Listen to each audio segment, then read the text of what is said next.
On today's episode of Amanda Morrow Bowling, let's take a look at my league bowling from Monday, March 31st. I started the night with my physics blackout. I either use this ball or my Rockstar as my benchmark ball, depending on where I'm bowling and if I know what I'm bowling on. The physics blackout is asymmetric with a pearl reactive cover stock. Pair that with the pin down drilling I have on this ball and just look at how smooth the roll is. I've been working on my game a lot lately, and I used to not be able to throw strong pin down balls, but it seems that all the practice is paying off and enabling me to throw new equipment with different surfaces and different layouts. The shot tonight was the normal house shot. I was standing on 21 looking at 9, and I did notice that 24 wasn't quite hooking as much as 23, as all the shots on that lane were hitting just a little light.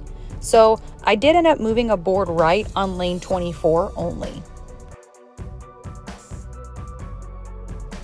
I had the front 7 game 1, but then couldn't kick out the single pins, and I was way too close to missing my 10 pin on this shot. Luckily, I made it and I shot 257 my first game. It's game 2 and I'm sticking with the physics blackout. It was really giving me great reaction. I miss a little inside on this shot, and luckily I only leave a 4 pin. I convert the spare and then throw a great shot on my next one on 24. On this shot, I miss inside again and I throw it a little slow, and the results are pretty catastrophic. I leave a big ol' split and I was not even close to converting it. I'm telling myself that it was a bad shot, so don't make any adjustments off of it. Lane 24 was definitely more forgiving than lane 23. I was loving 24 because even when I threw it a little light, those mixers still carried. I'm able to get a little string of strikes, which I'm excited about because I need to make up for that open in the 4th frame.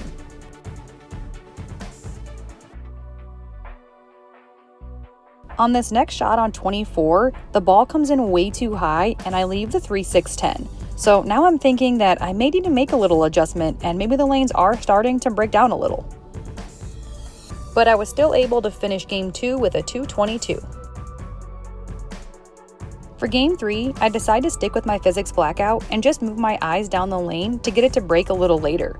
If you've watched my other videos, I'm sure you've heard me make this adjustment before, as it is usually the first adjustment I make before moving my feet or changing balls. And it does the trick, as I'm able to get a few strikes in a row after making that small adjustment.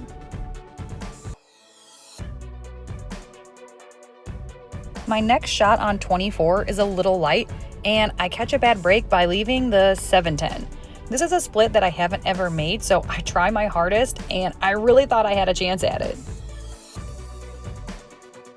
I'm trying to finish the set strong, but I just couldn't quite get the carry I needed the last few shots. I really like this shot off my hand, but I leave a ringing 10 pin. It's times like this where I need to just take a moment and make sure I make the spare.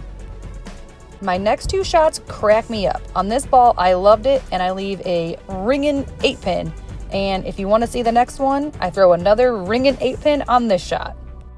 So for tonight, I shot 257, 222, 204 for 683 series.